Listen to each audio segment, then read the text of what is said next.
Telangana assembly point వద్ద బల్మురి వెంకట్ మాట్లాడుతున్నారు. Live చూద్దాం.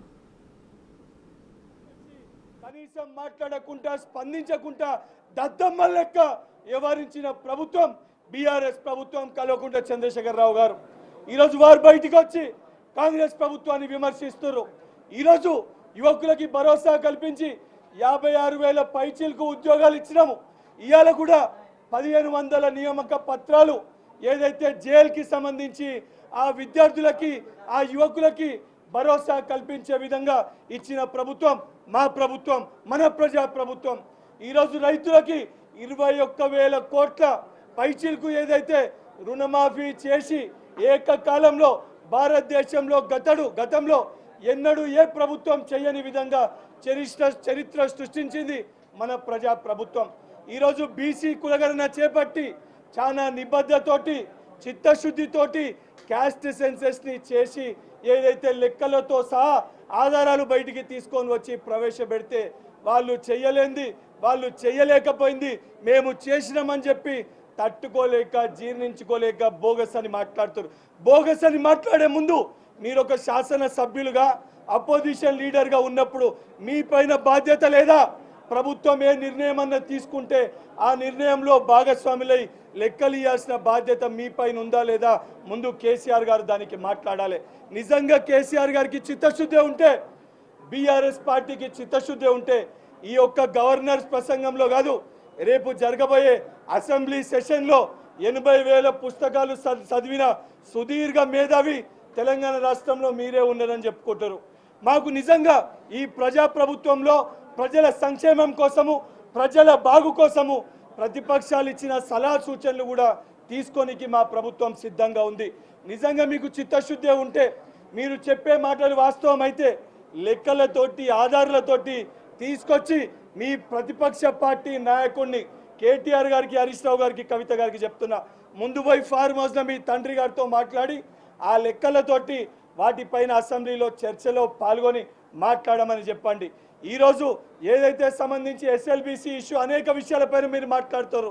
అరే యువకులు పేపర్ లీకేజ్ అయి టీజీపీఎస్సీలా యువకులు ఆందోళన చెందుతుంటే ఆత్మహత్యలు చేసుకుంటే ఆ ఆత్మహత్యల్ని కూడా తప్పుడుగా చిత్రీకరించిన ఒక వ్యవస్థ మీ ప్రభుత్వంలో ఉన్నప్పుడు నడిచింది. ఈరోజు చిత్తశుద్ధితోటి సంఘటన జరగంగానే మా మంత్రులు, మా ముఖ్యమంత్రులు, మా ఎమ్మెల్యేలు చిత్తశుద్ధితోటి అక్కడికి వెళ్ళి తప్పనిసరిగా అక్కడ చిక్కుకున్న వారిని కాపాడాలని ఒక బాధ్యతతోటి పనిచేసిన ప్రభుత్వం ఈ ప్రజా ప్రభుత్వం, రేవంత్ రెడ్డి గారి సర్కార్. ఇవన్నీ కూడా తెలిసి కూడా ఉద్దేశపూర్వకంగా ఒక సంవత్సరం కూడా ప్రతిపక్షంలో కూసోలేక మీరు చేసిన దొంగతనాలు ఎక్కడ బయటపడతాయి, మీ కుటుంబం ఎక్కడ కటకటాల్లోకి వెళ్లాల్సి వస్తుందని మీ పార్టీలో గెలిచిన ఎమ్మెల్యేలని కూడా ప్రజల సమస్యలపైన మాట్లాడకుండా మీ కుటుంబాన్ని కాపాడుకోనికి వినియోగించుకుంటారని చాలా స్పష్టంగా కనబడుతుంది. నిజంగా కేటీఆర్ గారికి నేను మీడియా ద్వారా సూటిగా ఒక సవాల్ విసదలుచుకున్నా. నిజంగా మీకు చిత్తశుద్ధి ఉంటే మీ 10 ఏళ్ల మీ పరిపాలనలో మీరు ఏం చేసిర్రో మీరు చర్చకి రండి. మా 15 నెలల పరిపాలనలో మా ప్రభుత్వం ఏం చేసిందో మేము చెప్తాం. మీరు ఈరోజు మా హామీలు, మా గ్యారంటీల గురించి మాట్లాడుతారు. మీ మేనిఫెస్టోలో ఒక హామీ ఉండే, ఒక గ్యారంటీ ఉండే, దానికి ఎటువంటి డబ్బు అవసరం లేకుండే, దానికి రూపాయి ఖర్చు లేకుంటే ఇచ్చే హామీ ఒకటి ఉండే. అది దళితుని ముఖ్యమంత్రి చేస్తా అని చెప్పి మీరు మాట్లాడారు. మీరు ఎందుకు చేయలేకపోయినరు? చేయకపోతే తల నరుక్కుంటాను నువ్వు మాట్లాడినావు. ముందు వాస్తవానికి తెలంగాణ రాష్ట్రంలో ఉన్న దళిత సోదరులకి దానిపైన సమాధానం చెప్పి దాని తర్వాత మీ తండ్రి గారు కానీ నువ్వు మాట్లాడాలని చెప్పి కేటీఆర్ గారికి సూచిస్తున్నా. ఏ విషయం పైన నువ్వు ఐటీ శాఖ మంత్రిగా ఉన్నప్పుడు నువ్వు జరిగిన డెవలప్మెంట్ పైన కానీ, హైదరాబాద్కి సంబంధించిన డెవలప్మెంట్ పైన కానీ, నిరుద్యోగుల అంశం పైన కానీ, విద్యార్థుల సమస్యల పైన కానీ, రైతులు పట్ల బాధల గురించి కానీ, గిరిజనుల బిడ్డల పట్ల చేస్తున్న ఆందోళన విషయాలు కానీ దేనిపైన చర్చకి కాంగ్రెస్ పార్టీ తరఫున కేటీఆర్ గారు వస్తే 100% ఆ చర్చలో మా 15 నెలల పరిపాలన ఏంది చాలా స్పష్టంగా చెప్పడానికి మేము సిద్ధంగా ఉన్నాం. ఇవన్నిటినీ మర్చిపోయి నోటికొచ్చినట్టు ఏది పడుతుంది, ఏదైతే కుక్కలు లెక్క మీరు అరుస్తే చూస్తూ ఊరుకునే పరిస్థితి ఉండదు కేటీఆర్ గారు.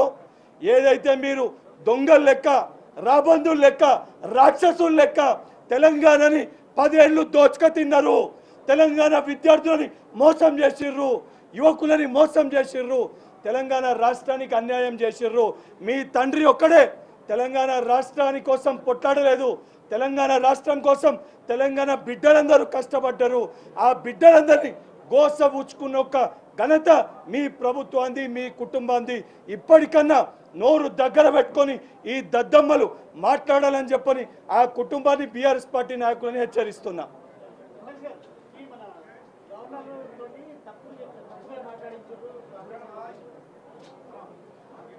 చాలా స్పష్టంగా మా 10 ఏళ్ల ఏదైతే వాళ్ళ 10 ఏళ్లలో వారు చేయలేకపోయింది, మా 15 నెలల పరిపాలనలో మేము చేసింది చాలా స్పష్టంగా గవర్నర్ గారి స్పీచ్లో ఆ వాటినే పెట్టడం జరిగింది. దాన్నే గవర్నర్ గారు అడ్రస్ చేశారు. గవర్నర్ గారు అడ్రస్ చేసినప్పుడు వారి చేరికి వారు మాట్లాడుతున్నప్పుడు గౌరవం ఇచ్చి వారు చెప్పిన విషయాలపై ఇబ్బంది ఉంటే ఆ అడ్రస్ పైన రేపు పొద్దున చర్చలో పాల్గొని మాట్లాడాలి. కానీ గవర్నర్ గారు మాట్లాడుతుంటే దాన్ని అడ్రస్ చేయనీయకుండా దాన్ని అడ్డుకునే ప్రయత్నం ఎప్పుడు చేస్తారు? మీరు చెయ్యలేని మేము చేసినాం కాబట్టి వారు ఈరోజు ఆ రకంగా ప్రవర్తిస్తున్నారు, ఆ రకంగా వ్యవహరిస్తారు. నాకు బాధ అనిపిస్తుంది. ఈరోజు ఏదైతే ఎమ్మెల్సీగా ఒక యువకునిగా అసెంబ్లీకి వచ్చినప్పుడు గవర్నర్ గారి చేరికి వారి యొక్క ప్రసంగానికి గౌరవం ఇవ్వాలి, రెస్పెక్ట్ ఇవ్వాలని చెప్పి కనీసం ఆ అసెంబ్లీ డెకోరంని మెయింటైన్ చేయాల్సిన ఒక బాధ్యత ఉంటుంది. ఆ బాధ్యతతోటి వ్యవహరించిన కుటుంబ సమేతంగా వచ్చి 10 మందిని ఒక్క దగ్గర పెట్టుకొని కొడుకొక కాడ, అల్లుడో కాడ, బిడ్డో కాడ కూర్చొని మీరు గట్టి కొర్రు అంటే మీరు గట్టి కొర్రురి, మీ తండ్రి కాడ మార్కులు కొట్టాలంటే బయటికి పోయి కొర్రుకోర్రి. కానీ అసెంబ్లీలో ఆ చైర్కి, ఆ అసెంబ్లీ ప్రాంగణానికి ఏదో తెలంగాణ ప్రజలందరూ కూడా మా ఎమ్మెల్యేలు, ఎమ్మెల్సీలు ఏ రకంగా ప్రవర్తిస్తున్నారని చెప్పి మనం చూస్తారు. సో ఆ ప్రజలకి జవాబుదారీతనంగా ఉండే విధంగా వివరించాలని చెప్పి చిన్నవాడినైనా కూడా ఆ నైతిక విలువలు, బాధ్యతలు నా పార్టీ నాకు నేర్పింది కాబట్టి ఆ విధానంతో వాళ్ళకు కూడా మీ ద్వారా సలహా సూచనలు ఇవ్వదలుచుకున్నా.